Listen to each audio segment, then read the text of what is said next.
horse drifted alarmingly in the betting, was, fancied in the morning, continued to drift. It was late on the exchanges to lose. It was something you'd see in a Dick Francis novel, Charles Burns. The ground is soft. It's not. It's heavy. It's soft on times. It's heavy. Okay. And a very warm welcome to the Barstewards Inquiry Sunday Sermon. What an action-packed show we've got for you this week. We're going to be talking all things about the white paper later on in the show, our reaction. Chris has done a fantastic article, which is free to view, by the way, on our Patreon site. If you haven't sort of read it, I suggest you do. It will cheer you up no end. It is one of the best written pieces I have seen, not only on the topic, but what Chris has written. I think it's tremendous. So please check that out. So we've got Abby McGregor coming on later in the show to talk the white paper with us and to discuss positives, what we can do to basically challenge this nonsense. It's being released by MP Lucy Fraser this week. And yeah, we're going to get onto that later. We've got plenty to talk about also on the racing front, and we've got some of your questions on board. So without further ado, John and Chris, let's get to it. First of all, John, I'd like to get the trumpets out for you yesterday with one of the finest. Not because it wasn't like the biggest price you've ever seen or anything like that. It was if anyone listens to the Friday show, John, Papa Cocktail have had this love relationship for 20 months, on and off relationship, formerly trained by Tom Clover. John, you told him where to run it and what to do, and he didn't listen. He told me to get fucked, basically. Not in so many words, but he made a point of doing what I didn't tell him to do, basically. And I was delighted when the horse was sold to Stella and the Cully Hen crew, because I knew they'd do the job. And I observed a few runs at the back end of last year. I thought, this is interesting. We're going to be on a very, very nice mark. And sure enough, the run at Southwell confirmed he was on a very nice mark. And Haydock was exactly what I'd told Tom Clover the horse wanted. Yeah, he did. So it was a bit of a no-brainer, really. Yeah, and like I say, Friday show listeners, you'll have heard John talk about full-on charge and the remortgage your house, etc. The thing is, we don't do that very often, and everyone could feel your confidence in that, and it totally made me like I was on side anyway, but it made me press up that bit more because of how you was. I just thought, yeah, John's, Well, at the end of the day, Lee, you were with me at York and we were betting this every off 83. I mean, we couldn't not. No, I mean, Collane's done a good job there because he's disguised it a little bit. He wasn't off when it was like 33-1 at Southwell, and then it won. It managed to just like get up, didn't it? Last time on all weather, and like you said, round a bend. It's now not round a bend, a straight 6, maybe even they also get 7. They also 7 furlongs is fine though. I remember you telling me though, John, it's superlative. You didn't think he got home of at 7. No, I didn't think so. And that was what gave me confidence to York. Actually, I thought this is absolutely perfect, and I maintain to this day if it got half a ride, it'd have been nearly winning. Yeah. So anyway, congratulations. We'll move on. We've done the trumpeting, but congratulations to John for his Barney Curley patience, as Chris has said in one of his articles about how to exercise patience. I was getting rather impatient. Tom Clark. Yeah. Anyone can be a trainer, though. Let's be honest. Yeah. I mean, Tom Clover, 6 furlong blinkers Epsom, John. Can you believe it? I could have wept that night. Yeah, 6 furlongs Epsom blinkers. Tom Clover. Dropped him. Idiot of the week. Yeah. He's gone at the game, and they really. Yeah, can't have him. Right.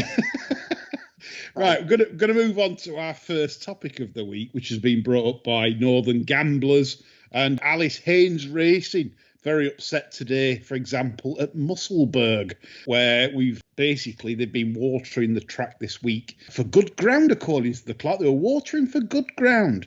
And I'm a bit perplexed because This good ground they were talking about was given at 6.4. Now, I have seen good ground at Musselburgh last season at 7.0, John. Now, and because they've had the rain on top, today's meeting, Sky Bet meetings, been basically run on slop. And this is a trend we are seeing now more than ever. We've seen Sandown cancelled, John, Friday because of the National Hunt meeting. And if there isn't a National Hunt meeting on the Saturday, very, very careful with fast ground sayers now. It's terrible, isn't it? You've got to be very, very careful. I think there's ways around it. I think when we get a chance, we should be able to butcher the Oaks market. Yeah, because you know what Cooper's going to do. You know exactly what Cooper's going to do. Yeah. If this is warm weather, because it's a 2-day meet, and it's Epsom. Obviously, Epsom's quite a speed rattling course down the hill, etc. He's gonna put. It'll be good to soft on day one, without a doubt. Look what he did last year. It's the same thing. They put that much on. Do you know what I don't like though? It's the lies and deceit from the Clarks that are getting very bad. For example, Leicester, he gave the ground as soft, heavy in places on Saturday, right, at 4.1. That ground was heavy. It was 3.6 last week, and it was the slowest times ever ran at Leicester. It's absolute shite going in the farm boat, isn't it, when they're calling it soft? But it's bent. I mean, Musselburgh have changed the going today, I believe, to good to soft. It's not good to soft. It's nowhere near good to soft. And this is why... I don't blame the Clarks for getting away with it when they know they can. I blame the BHA for not being on top of it. And again, it comes back to the gross profits tax deal. It's not forced to be a fiddle, but it casts shade on it. The fact that the ruling body of this sport wants followers of this sport to do their bollocks. It makes sense. I mean, like you said, there's no profit in this game for the levy funding for winners. Again, it's the model is for losers. So you're right, John, in that sense. They cannot deny in whatever they're challenged on regarding their incompetence at running this sport. Well, there's something afoot here, though, because this is happening with other Clarks now. It isn't just Cooper Clark, Sandown and Epsom, man. It's other Clarks are joining in on the band of, this is good ground. It's nowhere near good ground on time base. What you got to remember, the Clarks are very similar to trainers. 10 years ago, nobody was putting a fucking hood on. Yeah. Now, I think the only way to get a horse to drop the bit going to the start is stick a fucking red hood on it. Yeah. Because... I think it was Rarian that started the trend. And it's the same with Clarks. This self-perpetuating myth about safe ground. We got to have safe ground. Yeah, safe ground. The word safe. Yeah. Trainers add to the pressure because they're running cripples half the time and saying, as long as the ground's safe.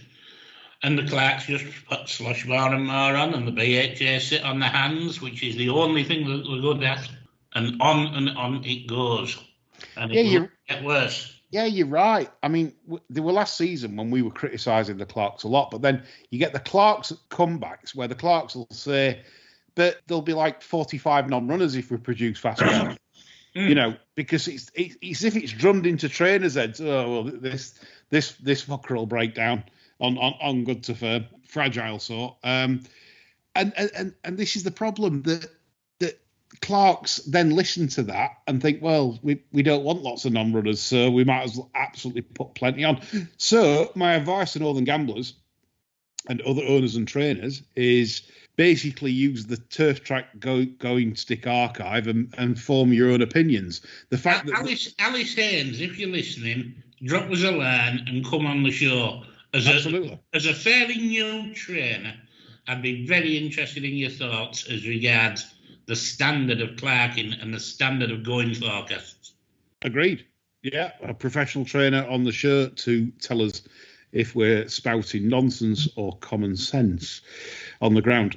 But it will be an ongoing topic this summer, and it will be frustrating for a lot of owners that probably have bought horses by Exceed and Excel and and want some fast ground. Oh, And this is the thing. This is why the all weather's better in a way these days, John. You were right. All tracks should be all weather because the all weather, you ain't got to worry about that. absolutely. Get the temperature down. Dig them all up. York, Ascot, the keen lot. But spray them green. It's purple for all I care. Don't give ideas. They'll put rainbow colours on. It'll be LGBT plus colours. Bright, Don't diverse. purple for coronation. Charles hat ceremony next Saturday. That'd be Josh Happy Harvey's idea, wouldn't it, Chris? He'd be all over that one. Turned lack of paedophiles in racing. I mean, that's an as far as we know, anyway. Or what they call No, minor Sam, you don't know that. Huh? Yeah, right. So we'll move on from ground to another topic raised by some of you on John's thread on Twitter today for questions, which is on the Derby. And obviously the Derby's been moved to 13:30 BST, which for me is a very bizarre move. John, I ain't read too much on this. Is this down to the policing or is it because of the cup final? Policing of the cup final. They don't want a load of Mancunians running amok in London late on. I think they want to get them on the trains and get them back. I mean, this is just like racing. I mean, could the Derby not have been run at 6:15 p.m? Could it not have been run like what they've done with the Irish Derby, where they run it in summer, isn't it? I mean, they could have run it at 8 o'clock if they wanted, and put it up against Anton Deck on the Saturday night takeaway? Yeah. Who watches the cup final now anyway? I mean, it's not, again, the cup final is in a bit of decline, isn't it? It's nowhere near as big an event as it used to be. That's what I was thinking, Chris. Now, you remember when the cup final was big news? Oh, yeah. And they used to have It's a Cup Final knockout on grandstand. And Yeah, it was like a massive thing. Now I it's like, think now racing should hit back and have It's a Derby Day knockout where you get teams from like Godolphin, Coolmore, Amor Racing, all dressed as big, massive penguins, and they could knock fuck out of each other on Tattenham Hill. yeah, it would be good, wouldn't it? I mean, that's an idea, isn't it? For your listening racing marketeers, there's your answer there, isn't it? But I mean, like, would any of you two be in favour of moving the Derby to say this year anyway? Sunday or back to Wednesday or whatever. Sunday, John. Is that an idea? It's an idea around Wednesday all day long. Yeah. Wednesday was the best, wasn't it? It was, and do you know why it was the best? Because it didn't have to compete with other sport. It was like the nation. It was like the Melbourne Cup. It used to, with the Derby on the Wednesday, the nation stopped because it was Derby Day back in the day. Obviously, people that weren't alive, younger listeners probably won't get that or feel that. But when the Derby was on Wednesday, people used to take the day off, got a couple of days off work, and the buses parked in the middle of the track and the middle of the track. We shut the blast furnace down at Lackenby Steelworks because there wasn't enough staff. The people just didn't go. You see, that's it. Once you break a tradition and once you move it and change it, it just becomes, I think, like what we've just said about the FA Cup, the Derby's become like that amongst the wider public. I know people say, well, horse racing's declined. It has, but the Grand National still has the big lustre with the public, with the wider public, in terms of it's the most popular race in the UK to bet on. The Derby did have that similar lustre. You know, that Wednesday, you know, it would be on the 6 o'clock news, the 10 o'clock news, and you're more likely to get racing, the race sort of broadcast on mainstream news because there's nothing happening on the Wednesday. But anyway, that ship sailed. So would you have this year switched it to Sunday, John? Possibly. Yes. To gain maximum traction in terms of audience. Yeah. I think that's where we're at on that. I think Chris, it's a terrible time, 1:30, isn't it? Yeah, it isn't great, is it? I mean, it's not one of those. You know, the Derby and all those kind of big races always sit bellers kind of mid-afternoon, don't they? Really? I mean, I even think 5 o'clock national is too late in the day. Yeah, 1:30. Yeah, 1:30 is rubbish, isn't it? But there you go. What can you do? I mean, they obviously think the cup final is still a big thing, and that's the problem. You know, those in charge of the sport are still sort of 15, 20 years behind the pace, aren't they? These are the worst lot. I know John's had plenty to say about former incumbents at the BHA, but I genuinely think, from my point of view, this is the worst lot in charge. They are taking the sport down, and in a big way as well, which we'll get onto later in the show. Interesting from Jeff Banks with the Sandown attendance on Saturday, Whitbread Day, 7,000. I find that astonishing. Astonishingly low. Do you reckon this is again like are people just making a choice and saying, no, fuck this, I'm not paying lots to get in and big burger prices, Chris? It's a case of, well, I'll watch it in the pub kind of thing. Yeah, I think so. I mean, you know, it's not a particularly compelling day out, is it, really? I mean, you know, I suppose people that are halfway interested will see the adverse publicity. You know, the money's under the hammer, and, you know, it's ruinous. It's a ruinously expensive day out, isn't it? It's not a good value day out. Whatever, you know, however they dress it up, people would say, well, yeah, the money I'd spend going in on drinks I can use to have a bet and sit at home and watch it. So, you know, it's depressing, but it's kind of inevitable, isn't it? You know, just not. You know, Whitbread Day used to be again an event, didn't it? You know, obviously it couldn't compete with a national or anything like that, but nowadays it's like, oh, you almost have to look and say, is it Whitbread Day? I'm not sure. You know, it's not particularly well marketed, I don't think. And it was such fun when it was a mixed card as well. That's right. Yeah, that's right. It was, but as we've seen, we can't have mixed cards anymore because the clerks put too much on, and you know, and then you only need a couple of showers or some, you know, bouts of rain, and the flat cards get abandoned because it's unraceable. So yeah, it's a sad state of affairs that racing's got itself in, really. But it's the rulers the sport that are making these choices, which brings me to sort of television racing, ITV, and we've had one or two complaints really from listeners regarding the quality of output of sort of mainstream racing punditry and stuff. And there's one that makes a good point. Luke made a good point regarding NBC's coverage of the American sort of classics, you know, the Kentucky Derby, the way they do the Breeders' Cup. And I've got to admit, having watched NBC, I think they are leagues ahead of our coverage, John. I don't know if you've ever had the chance to watch NBC and how they do it. Whenever the Breeders' Cup's on. Yeah. I mean, they discuss betting. They discuss... There's like basically... The big difference is, like, they tailor their coverage, like they do with the NFL, the NBA, all that. They tailor their coverage to people who actually like the sport. Yes. We are tailoring our coverage to people who don't really give a flying fuck about the sport, but are channel hopping. Spot on. That's it in a nutshell. You've hit it there. That explanation is spot on. We are frightened to go to certain places these days. We, like Chris has said before, they'd rather go to a gin bar and discuss someone's outfit than they would ever talk about betting in detail, and we've seen it, and that's it. Once you start pandering, as you'll find out in the second part of the show when we get Abby on shortly, you'll certainly see this come out, I think. And like I say, I urge you to read Chris's article on Patreon. It's free to view. You don't have to pay anything, and honestly, it is absolutely top class. And I'm 100% in that position. Okay, so one more question before we bring Abby in, and it's it's from Ronnie Omelette. Who's been the most angriest this week? Says Ronnie Omelette of Barsters. Well, it's me, innit? I'm angriest. I'm angriest, aren't I, probably? Would you say that? Yeah. I haven't been very angry at all this week, really. No, because you're shitting winners. That's the difference. You've got plenty, isn't it? It's easy. It is. You know, I know when balance keeps going up, there's no pressure. Yeah, that's why John's like it.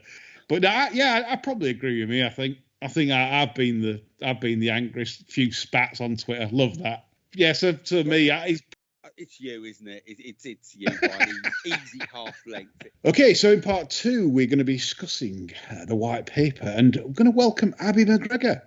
to our panel again. She made a successful debut when last on the show. We're hoping for more of the same and the same feedback from listeners, which found Abby's insight certainly very useful. Now, the white paper has been a long time coming, and for me, my own personal perspective, I think it was quite weak. I think it was obviously written during Boris Johnson's tenure. It just sat there gathering dust, etc., etc.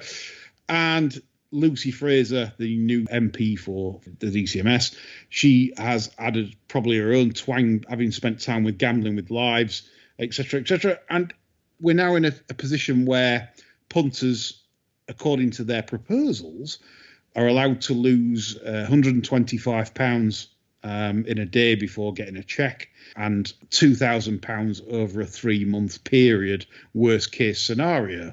Now, this in itself, for me, is a very bad path to be treading down, because this doesn't have just repercussions for the gambling industry. It won't stop with the gambling industry. And this is where I think as punters we need to fight back. Abby, what are your initial thoughts to the release of this white paper? Well, as I said the last time I came on the show with you all, gambling is not, in most cases, just a perfectly safe recreational activity for most people. It is a perfectly safe recreational activity. It's also hardwired into the human condition. Okay, it's an evolutionary desire to want to be a part of the win, to want to know the outcome of something. And that's why so many of these measures are not just flawed on a practical level, which many people have already worked out, and I'm sure we'll go into later, but they're also flawed on a psychological level. So 18 to 24-year-olds is the group that's regularly identified as being most vulnerable to gambling addiction. But adolescents and young people have an increased reward system that's hardwired into their brain. They're reward seekers. So wanting to engage in gambling is perfectly normal. It's a normal part of their development. And frustratingly, there's an argument that's being exploited here, whereby the anti-gambling lobbies say that because young adults have less of an ability to self-regulate compared to older adults whose self-regulation is more cognitively developed, that means they should be protected. But I take the opposite view of that. Abilities, or what we call cognitive operations in a brain, need to be activated in order to develop properly. Just like our ability to talk, we need speech from our parents in order to trigger language understanding as children in our brains. It's the same with self-regulation. If you're never given the opportunity to self-regulate, to win, to lose, to develop and practice that ability to place a stake and decide whether to place more or less, to experience what it's like to lose, what it's like to win, you'll never learn to self-regulate. You'll have that deficiency as an adult. And what the government are proposing to do with this white paper is to self-regulate for you. And by reducing the stakes to something so low that your payout is minimal, it's the zealots trying to decrease the sensation that gambling gives you. Again, it's a perfectly normal thing to want to seek pleasure. The brain is operated on 4 main pillars that are called the 4 Fs: fighting, fleeing, feeding, and what we'll call mating. Okay, the attainment of pleasure is perfectly normal. It's not something to be ashamed of. But more important than all of this, we don't actually know whether addiction can be prevented. So there's all sorts of evidence coming out now from research into mental health that seems to suggest that conditions like depression, you have a genetic predisposition towards. And there's a theory in physics that I quite like that I think applies to addiction. And it's that energy cannot be destroyed or created. It can only be transferred from one form to another. And that is true of addiction. The government's objective seems to be that if we restrict gambling in what they believe to be a vulnerable age, they will stop the creation of addiction. But we don't actually know whether that's possible, whether addiction can be created, or whether in some people it's already there, and whether if you take away their ability to gamble, you'll just transfer that form of addiction onto another one, like substance abuse, which is objectively more harmful. And we know that in most cases, addiction never really goes away. We talk about alcoholics in recovery because you can never really destroy that compulsive trait. So the government are trying to stop the creation of new addiction and destroy old addiction without actually really knowing whether that can be done. Yeah. Chris, I'm bringing you in here. Yeah, I mean, it is. I mean, look, you I think we've got to a point now where it's a much wider question, isn't there? It's about the role that government feels it's able to take in restricting, people's civil liberties, I suppose, because as Abby says, it's a perfectly lawful pursuit. They're trying to conflate it with things like, taking drugs, etc., which are and have been illegal since time immemorial. But now they're trying to drag gambling in as an activity that not just simply should be regulated, but I think the direction of travel is ultimately to restrict it to such tiny amounts that the net effect of it is that it is illegal. And I think that's more worrying. I think it's a much wider question. That government and what I find curious is the Tory party was always the party of of the free market. It's not for us to tell you how to spend your money, but it seems that both sides of the political spectrum seem quite happy with big government, and I think there's a much more sinister agenda here. But it's bad news anyway, not just for the sport, but for people in general, I think.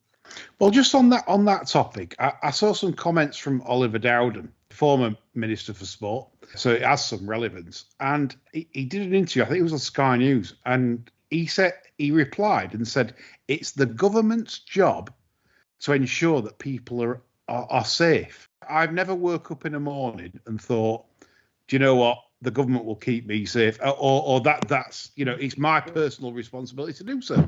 Where is this language coming from?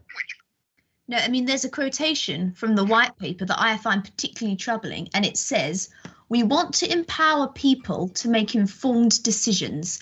Now, I'm sorry, since when was that the role of the government? I thought that the role of correcting your behaviour was the role of your parents and of you as an individual.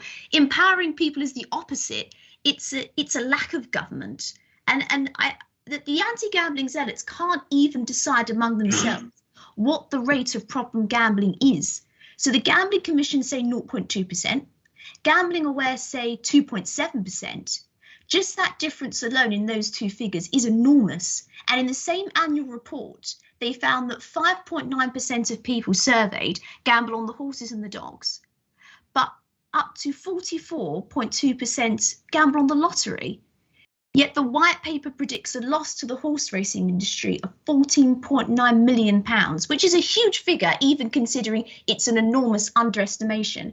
So we're being punished for a problem that clearly we do not have. Exactly this. And I'm going to come on to some points now from our very dear friends at the Gambling Commission, where all information is freely available for people to see because they are, of course, a regulator, so and are appointed by the government. So, of course, this information has to be there to be viewed. And I found some interesting points here.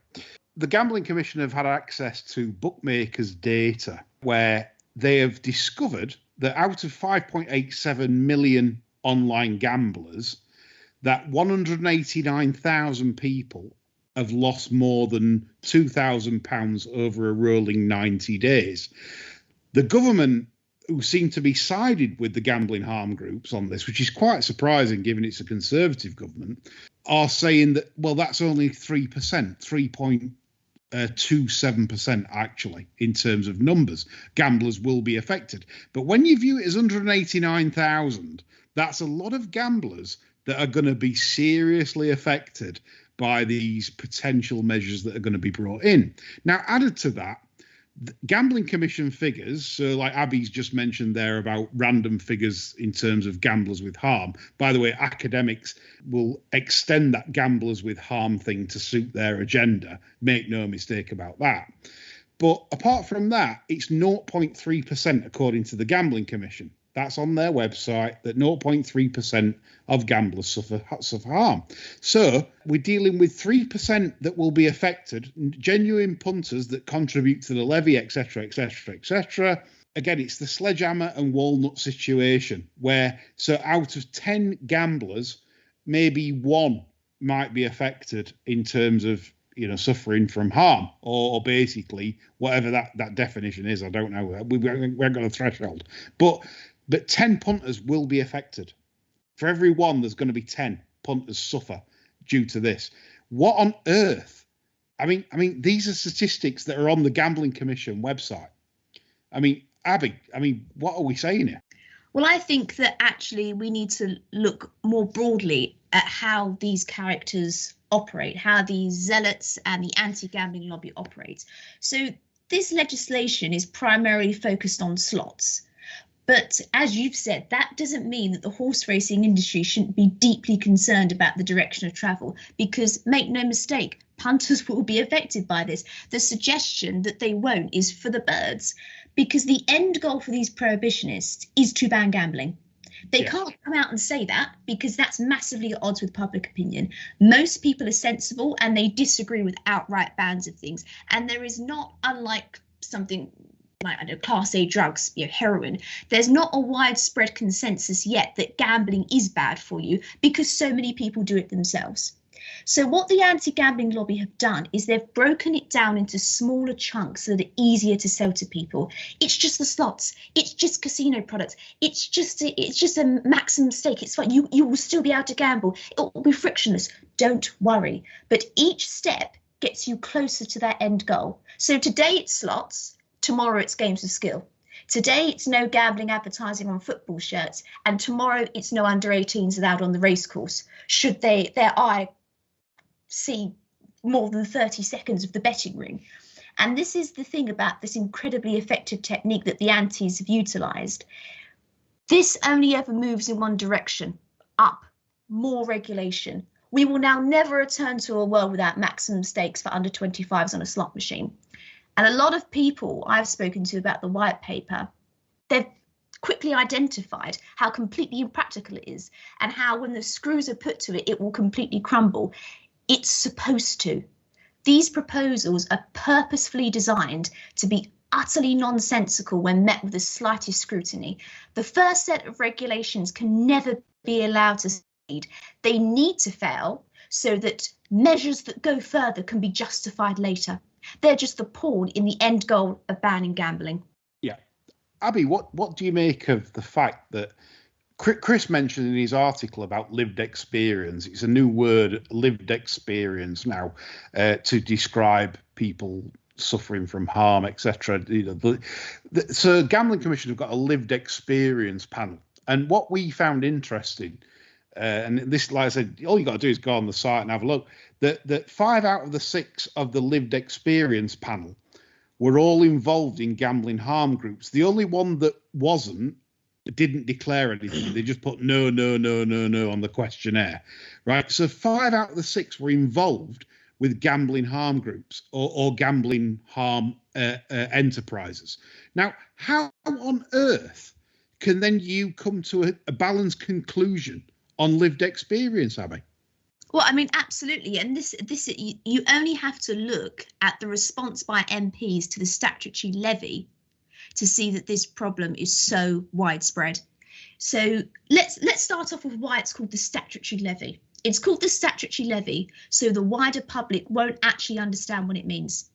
That's the technique that was used in the banking industry in America just before the housing crash. They filled every document and conversation with technical sounding jargon to make people think that only the politicians and the lawmakers could possibly understand how to do what they do, and just leave the big boys alone to get on with their job. This is for academics to decide, not you ordinaries.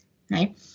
It's a research fund, plain and simple, which of course will become a slush fund for left-wing academics to add to their already enormous pile of anti-gambling data. Because MPs have already made it clear they want the industry to have no access to this at all. So when you remove the industry, what are you left with? People who are against the industry.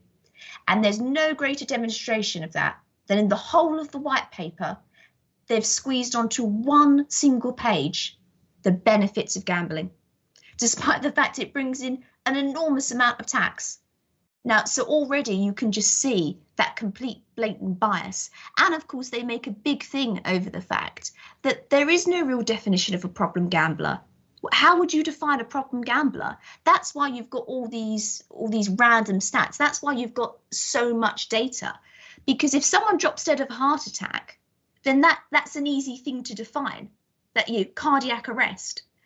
But with problem gamblers, they've purposefully left that definition so vague that they could include just about everybody. That's why they don't call them addicts, because that is a predefined concept in science.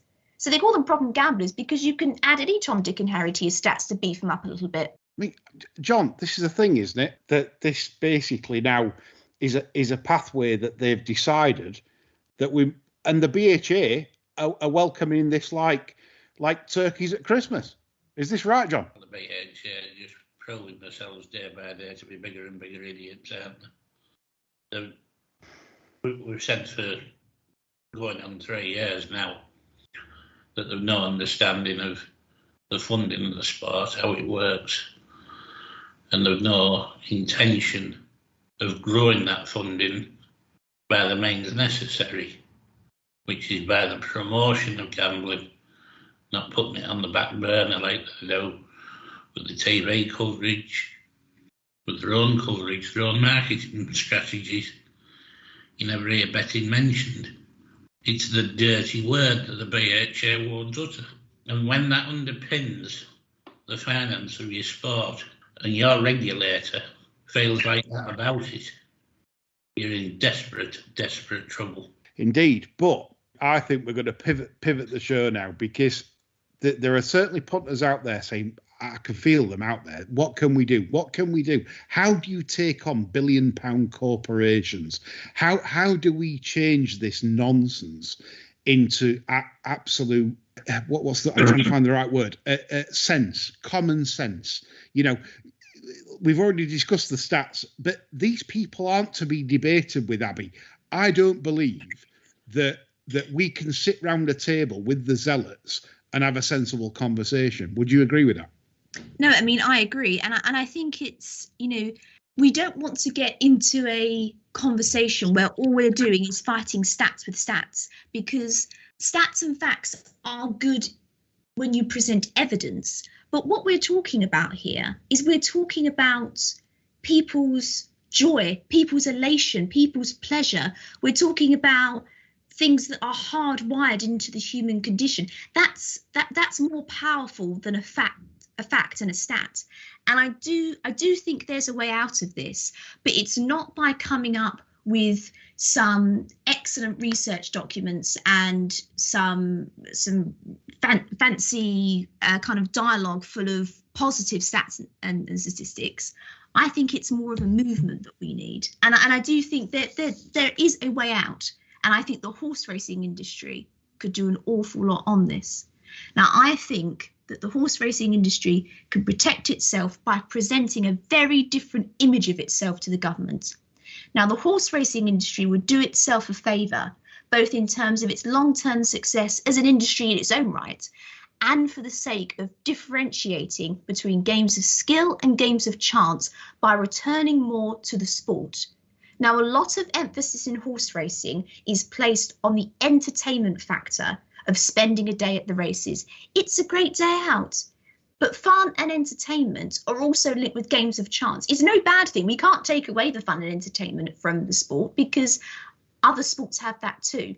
But we have at our disposal a world-class Great British sport, and we don't make enough of it. Athleticism, tension, shock, awe, the sheer talent on display. These are things that are not associated with games of chance. They're associated with skill and data and sport and talent. We are the only sport in the world that allows spectators to get close to its athletes. It's the source of so many iconic sporting moments, and everything we do now should be about the sporting experience, the jockey cam, lots of data and graphics like they do in cricket and Formula One, creating personalities out of our athletes like Tiger Woods is to golf. That You're itself, fighting a losing battle there. yeah, no, that might be the criticism. Ryan Moore. I'm not just talking about Ryan Moore. No, but quite. Sorry. That in itself would do horse racing a great favour because the spectacle is in the sport. But critically, it moves the perception of horse racing away from a great day out to get lucky with your money, as you would do in a game of chance. It firmly classifies it as a bet placed on the basis of athletic sporting data and prior knowledge and interest of the sport. It makes that crucial distinction. That's how we've got into the situation we're in now. There's been no differentiation between games of chance and between games of skill. Now, in terms of losing on games of chance, I mean, I am fundamentally against any kind of government regulation, because I think giving the government anything is like the kiss of death. But you can sort of see how the argument is stronger for a game of chance, because it's based purely on luck, and it is easier for the big gambling firms to exploit that. But there is no reason why that should happen on games of skill, and that's what you have to present horse racing as, a sport that you bet on based on skill, based on the athletes, based on the tension of it. That isn't there in games of chance, and that's the differentiation that has to be made. It's all very well, as you said, coming up with stats that seem to contradict the other side, but you can't win with them because they've got an army of left-wing academics that shout louder than your voice. It's a people's movement that you have to channel. We are ordinary gamblers who are exercising our perfectly legal right in a democracy to decide how we spend our money. And when we go to the races, we are doing it based on skill, based on our love of the sport, based on supporting what is fundamentally a homegrown great British industry. I mean, the horse racing industry is one of Britain's great success stories. That doesn't happen from a game of chance. No. And Yeah, the thing I want to interject here, because it's some good points by Abby, and this is where I'm at. The Gambling Commission did studies on slot machines. Basically, they didn't do studies on horse racing or it was just purely slot based data and analysis. Now, my point is then, like Abby says, chaps, I'm going to bring John and Chris into this. Why is this not being distinguished both by government and big corp? Why are big corp and government not distinguishing games of chance from games of skill? Chris, John? Easy. So to jump across, John, because the direction of travel is, if you separate games of chance from games of skill, you acknowledge that one is has potential for infinitely less social harm than the other. But if your motivation is an ethical one, i.e., you believe that all gambling, right, that is fundamentally wrong or immoral, you don't want to make that distinction, because if your agenda is to ban the whole thing, you want to conflate those two items. You want to make no differentiation between slot machines and betting on horses. So, for me, as an outsider, this sort of further reinforces my strong suspicion that this is simply a prohibitionist agenda. And Abby's absolutely right when she said, well, these are carefully constructed. If you went out and banned it immediately, you're right. There isn't a groundswell of opinion against gambling as there is, people taking heroin. But it's like boiling a lobster, isn't it? You don't sling it into the boiling water straight away because it jumps out. So what you do is you slowly turn the heat. Not that I've had much lobster in my life, in fact, hardly any. But for those that have will understand the analogy. You turn the heat up slowly, and that's, I think, the hidden sinister agenda that's in play here. So I can understand why they're not making that differentiation, because they want to ban all gambling because it's jolly well wrong for you, and you should be more responsible with your money. So on that point, John, that Chris has made, basically what we're inferring here, that big corp are a bit bent here, aren't they? They're kind of loving this because they don't want their guaranteed cash cow, which is, we know, they're guaranteed to make money on slot machines, hampered and harmed, and they're shoving racing and skill betting in the way of and they can present it to the government. Oh, this is terrible. Yeah. But racing and sports betting are the ones taking the hit. The problem with all of this, and to a lesser extent the problem with what Abby was saying as well, it is a game of skill, but the BHA for the last 3 years and before that have totally assumed the fact that it's a game of skill. They've denied punters information on their own website. They could have illustrated this perfectly well to government ministers when the white paper was being compiled by showing them their website if it had been run properly with stats, data, new handicap ratings, and showing them what was involved in backing a winner. Yeah. But the BHA have never, ever, under any circumstances, pointed out that this is a game of skill, the betting side. We have no one in a position of authority to speak on behalf of this sport who can enunciate the fact that this is a game of skill, because they don't understand it themselves. And that is why we're in the shit as we are now, because these people are inadequate representatives of the sport. Well said, John. So coming to why we're here and stuff, in terms of what's being said so far, what can we do? What can we all do to improve the situation? Because we're going to have to. We're going to all, punters included, punters that maybe aren't. I'm going to write to John Gosden and ask him if he thought he was doing the right thing, fattening up Matt Hancock. He's never stood up once and said anything positive for it. It must have been about affordable housing going up near Clarehaven. Yeah, donation from Mrs. Gosden as well. I think. But yeah, I mean, but what can we do?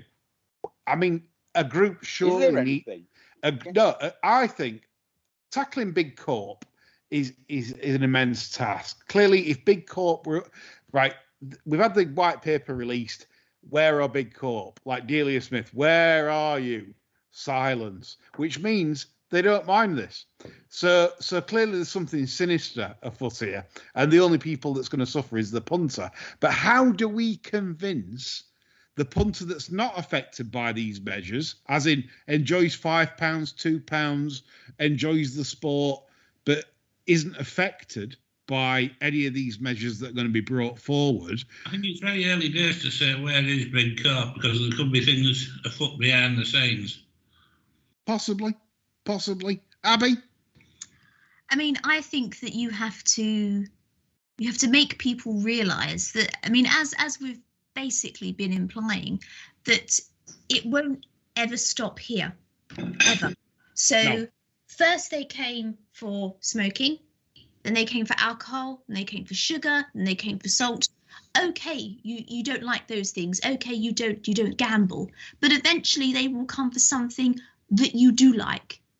And the problem is that the more power you give these people, these anti-whatever zealots, the more insane they become, because they've become so big and so ubiquitous that there's no one to say, whoa, hang on a minute, this will never work. You see this in New Zealand with smoking. So they have become, as you will see in COVID, very authoritarian.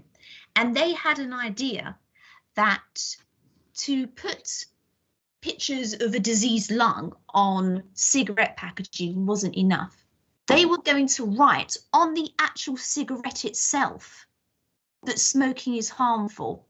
Now, you don't have to know that much about public health to know when you put a naked flame to a piece of paper, it burns.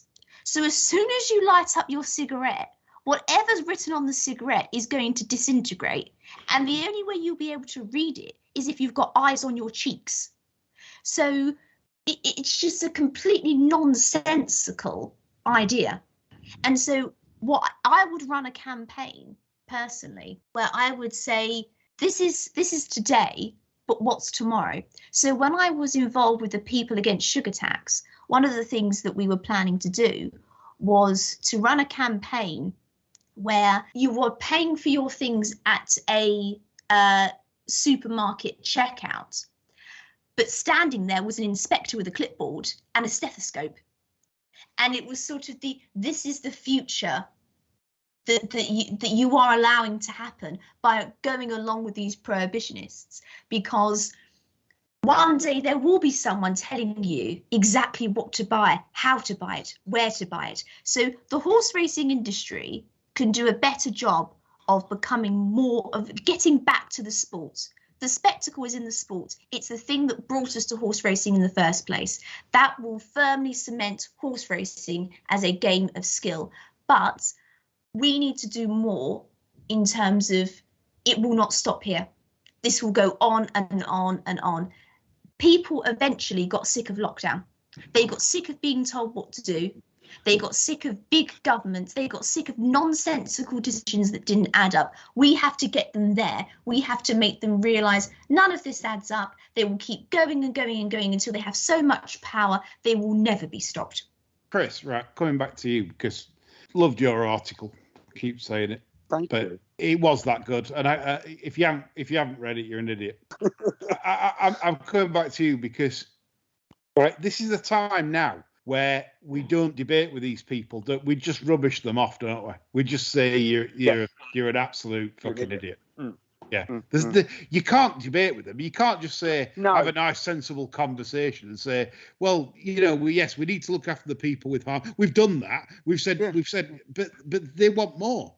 They actually want more. They're bad faith actors. That's the problem. You can't negotiate with a person who is not looking to do so in good faith. If their agenda was transparent and out front and said, look, we want to ban all gambling, irrespective of whether it's horses, sport, or fruit machines, and you might disagree with them, and we all do, but you could conceivably debate that with them because they would be debating with you in good faith. These people aren't, because as Abby has alluded to, the agenda is prohibition. So whatever concessions, and we've talked about the whip as well, whatever concessions we might want to make as a sport to try and appease these people or try and mollify them is never going to be enough. Because if their ultimate goal is to ban the activity, you're wasting your time. All you're doing is kicking that that metaphorical can down the road. So I agree. You've got to take a more robust approach and just essentially highlight the fact that it's insane, and it's not a view that's shared, I would suggest, by the silent majority of the population. Because what you've got here is a vocal, well-resourced minority. You've seen it with the trans movement, etc. How many trans people do you know? If you go on social media, you think everyone's trans, but that's plainly not the case. I do not know any trans people, but I accept that I'm not in the right kind of demographic to come across people who live as trans people. But if you go on social media, look at the television, pick up the newspaper, you could be forgiven for thinking that everybody's trans, but they're not. But what you've got is a very, very slick PR machine, for want of a better expression, that's brilliant at getting minority issues, not just in front of the public, but in front of policymakers. It wouldn't matter if it was just you and me saying, oh, sick of seeing all this on social media about gambling. But they've bent the minds of policymakers, and that's where it affects the population. So I think, you've got to fire back and, take a very aggressive stance. Okay, so why are the media, and this is to all of you who wants to answer first, why are the media complicit? Why are you saw with the Grand National, they couldn't wait to get the antis on. They couldn't wait to get the Animal Insight on, which obviously we brought Abby on for that pod. And now, when the gambling white paper come out, they got Matt Zarb Cousin on. They've got a lot of like harm groups, Charles Ritchie, Gambling with Lives, BBC. I don't understand why the media, the MSM, is basically, I don't know, just siding with this. There's not a balanced debate here. It's very easy to steer people in the ways of gambling's bad. It's clickbait, and it's a much more interesting story. People have a morbid fascination with hard luck stories, don't they? It comes back anyway to who is racing going to put up to fight its corner. Yeah. All these debates and that on Abby McGregor, news channels, Yes, here, there, and anywhere. Who in a position of authority on the BHA is going to speak eloquently and concisely about the need for horse racing to go hand in hand with gambling. Spot on. She's on this shirt. Abby McGregor. I mean, look, I love the fact that you brought up the Grand National, because that is, again, a perfect example of random people being given a voice where 20, 30 years ago, because social media wasn't a thing, they wouldn't ordinarily be given one. And so what you saw is Orla, who is, from what I have found out, a student. She's got no qualifications. She's got no experience in horse management or anything to do with equine welfare. Well, anything. She's just a girl. She's just a random woman. And the thing is about these groups is that, unlike other proper organisations and people in positions of authority, people that work for established private organisations. I'll tell you what, Abby, I wish the Hell Racing could organise and get together as passionately as these groups do, though. Oh, indeed. But I mean, these groups, they don't have regulators. They don't have Ofcom. They don't have they can't have the whip removed like MPs do. They don't have any of these lefty it's leaderless resistance, isn't it? It's leaderless resistance, effectively. Absolutely, exactly. So they have no HR code to adhere to. So most people that work in proper private organisations, they can't go out and say anything they like because there's a regulator. There's an HR code that you have to adhere to. None of these left fact-checking websites would ever dare pull these people up for fear of harming their free speech. And so they go on it and they decide, what is the thing that I can say that will have the most impact on people, regardless of whether it's true or not, because there are no consequences. Have you ever seen anyone pull an anti-gambling faction up for misleading facts and statistics? There's no mechanism in the public by which that happens. There's no regulator in place. So we have to be the regulator. We have to be the aggressive regulator that says, so-and-so went on the BBC this morning. They said that gambling suicides are 65 million a year. That is a lie. That is wrong.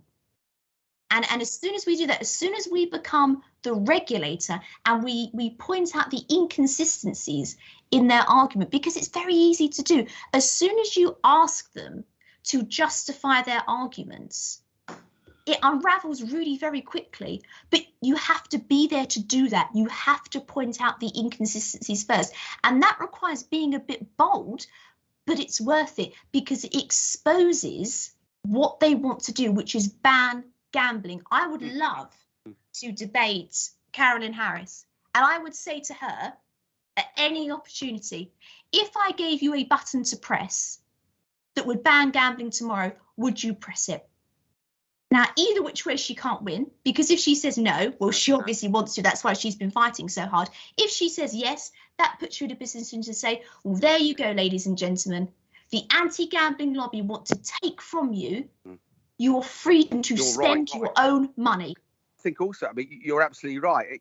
The longer this narrative goes unchallenged, eventually it assumes the status of fact. So if you give people a consistent diet of gambling bad, gambling bad, gambling bad, and you do so without challenging it, eventually it becomes accepted fact, and then it becomes much more difficult to try and change people's minds. So I think now is the time, as you say, to go on the front foot. I mean, absolutely. There's a phrase that I love, which is, I mean, I'm not even sure who said it. Most people say it's Mark Twain, but I've looked it up and there's no consensus. So I'll just pretend that I came up with it. And it's a lie can travel halfway around the world while the truth is still lacing up its boots. Yeah. And so, yeah, perfect. But the problem is that, as you say, with all this anti-gambling narrative, people may well think that's the truth unless you point it out as a lie, because people fundamentally believe what they're told. Most people are trusting citizens. They're trusting of the government. That's why when people say, how did we get to a stage where we all stayed locked in our houses? Most people trust their lawmakers. That's a very genetic and evolutionary thing, to trust your leaders. That's why we have leaders. And so the first thing we have to do is say, look, some of this narrative, it's simply not true. It's not a fact that's being presented to you. Most of it is opinion, because there's a lot of science being peddled about certain elements of addiction, but actually the fundamentals of science tell you addiction can't be created and it can't be destroyed. 1 in 6 people have addiction issues, and most likely that is a genetic thing that is hardwired into their brains, like most other mental disorders. There's so much research going on right now about how many mental disorders are genetic. Well, there is a schism that has developed in British psychiatry quite recently about the use of the term diagnosis, in quotes, when, in quotes, diagnosing a mental illness. And there is one sort of quite vocal faction within British psychiatry that says, actually, you know, psychiatrists cannot diagnose a condition like a doctor can, because a doctor, you go say, I've got these problems here, they'll take some scans, blood tests, etc., and say, look, physically we can see that you are suffering from X condition and here's the treatment plan. But because psychiatrists use the word diagnosis, the punter believes that that kind of standard is the same as if they go and see an oncologist or an ear, nose and throat specialist. Whereas in fact, diagnosing mental illness or mental conditions or addictions is much, much woollier than psychiatrists would have you believe. It's subject to much less rigor than, mainstream kind of medicine. So when people say, oh, this person suffered harm or took their own life as a result of an addiction to gambling, I think, as you've said in a previous, edition, that's not necessarily easy to point out. There are a range of issues which cause people to self-harm, etc., of which, an addiction to gambling might be one of them, but it might also be alcohol, or it might be family troubles, or any range of things. So diagnosis of psychological conditions is not the same as a diagnosis of a physical illness, and people, I think, lose sight of that. Right. So to finish this off, then, and to wrap the show up, because this has been great discussion. And I think this is one of the best discussions out there, because we're not afraid to go there. And what I'd propose, and who knows, this might be on the horizon, but I would propose that we need a fresh group, a big punter group with big following. Punters need to realise that this is the time. Don't wait until they bring the legislation in, because then you're fucked. It's a case of, this is the time to start fighting and en masse. Punters en masse in following a group of specialised people that will basically fight the corner of basically people's rights to be able to place a bet without friction. And that's all that's needed to be done. But it has there's your new grift. There's your new grift. Let's set up a pressure group. Exactly. Fighting fund. There you are. We'll all get bundles out of it. How about that? Exactly. and low staking punters, and by the way, you're viewed as no lesser than like me or anyone else. You're as valued as everyone else. But you also have to realise that without me in the game and without bigger staking punters in the game's done anyway. So it's not a case of, oh, well, I can get my £2 on or £10 on that, I'm fine, right?